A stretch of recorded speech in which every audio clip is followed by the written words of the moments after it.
The word art is spread everywhere, and so it means a lot of different things to different people. I'm kind of a maker.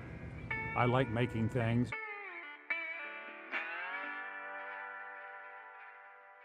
You walk through it, and you kind of, get lost in being focused in that and not in the rest of your life so much.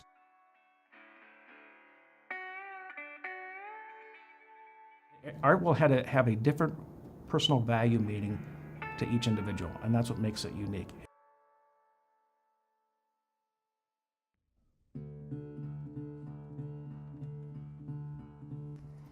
Well, I've arrived in South Dakota.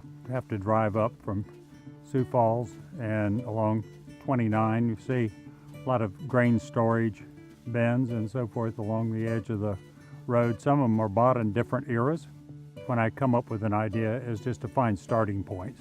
A person doesn't want to be too literal about how they mimic shape or mimic the landscape. From the museum standpoint, we talked a lot about inquiry-based things, options for exploration for kids to go in, not something that everybody gets the same experience. So if there's open doorways, windows that kids could use their imagination to explore the piece and tie into some of the other exhibits as well.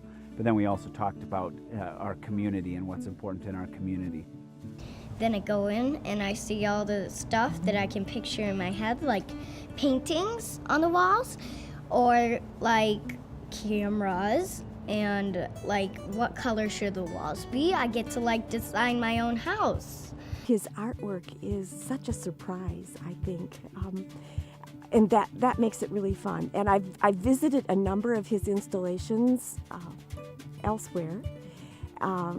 And while they have elements in common, they're all unique. Well, we think of this, or I think of this as kind of a big drawing, and so I use a lot of the drawing conventions that you might use with a pencil. Because sticks are tapered, they kind of ape the marks that you make when you hit a piece of paper with one weight and finish off with another. So you essentially make a series of tapered lines, and you can organize those, and they kind of imply motion for the ideas that we bring to nature, which is we think of it as a sense of momentum. I think I'm always interested in line. If you have to move to the artist's viewpoint of using the elements that you use to make a picture, I had to learn that there was a different language, because when I went out with my friends at first to paint, I was looking at trees and I never heard them talk about a tree. They were talking about form, shape, line. But when they got done painting, they had a tree. The sticks are cold and they're muddy and they're wet and they're heavy and they're fun and they're engaging, and the way sticks have brought people together these last couple days from different areas of their work life, their interests. I have a kind of way of working. I've been working on an idea. I'll lay that footprint out on the ground, drill a number of holes around its perimeter, stick a bunch of big sticks in there, take and set scaffolding around the whole affair, pull the shapes that I like, tying them back to the scaffolding, work over them until they can stand stably, and then cut them loose and start the process of kind of appliquing a nice look to them.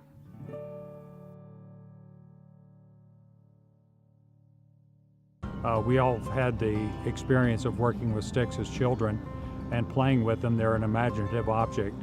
And, we have a kind of shadow life of our hunting and gathering past when we're in childhood, and we kind of recreate first people's first building.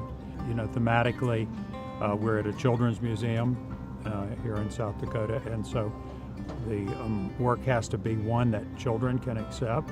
I think it's a great way to bring work to children, to have a way to show them this outlet that is right there at arm's reach all the time. They're surrounded by nature, and kind of hopefully encourage them to see it in a different way, and these things that they interact with and walk by every day, that they'll be able to see these shapes or forms take place and be inspired by the way he transforms something that they're so familiar with.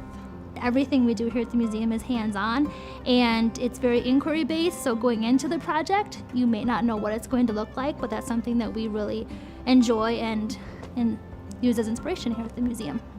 As sculptors, we're trying to make things that enliven people's imagination and get them to come running over to it. He was always aware of the rhythm, which he wanted. He talked about rhythm a lot. And what was interesting is after you worked in a little area, and then you'd go on to another area. He was very good at assigning you tasks that you were capable of doing.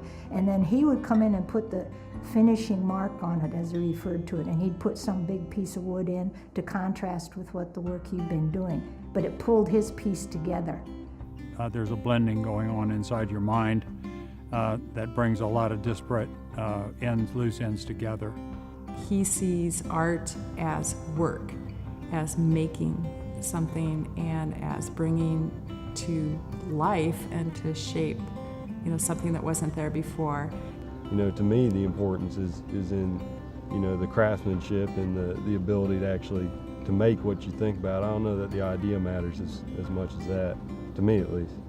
At the end, I don't really have a huge amount of urge to stand around there for some excessive period of time and look at the thing. I'm ready to work on the next one, so I guess for me the art's about the work of it. I think that my inspiration has come from the fact that I work in public and I garner ideas and reactions from the public. This community has really recently wrapped their head around what it means to have art in a public space. Not only are they starting to understand the concept of installation and public art, they're embracing it with volunteer work, and they are putting together committees. Well, the City Council has put in place what I think is a very progressive financing plan to make sure that we have the financial resources necessary to meet the opportunities for promoting public art within the community. And that involves a dedication every year of 1% of our capital expenditure budget be dedicated to public art in a set-aside special revenue fund.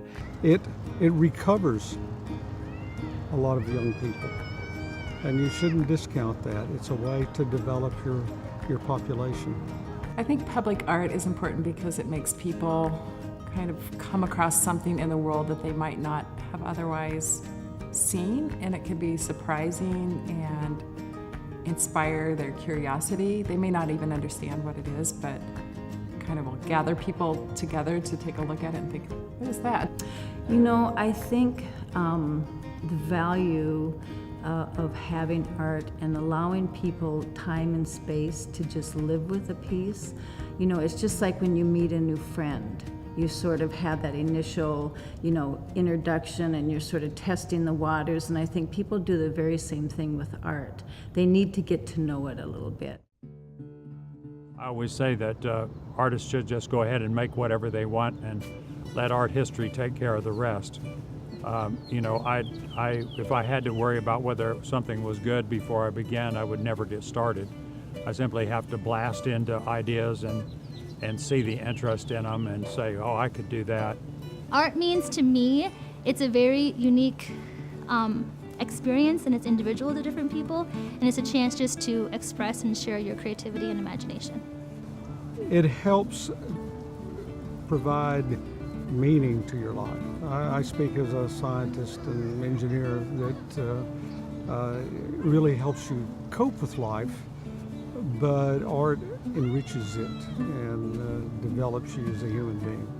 Essentially, it's a process of putting your energy and your thoughts out there. I think that art really helps people be creative, be imaginative, think critically. I think it's just joyful, it's essential to life. For me, art is really about a rhythm that I need to just continue.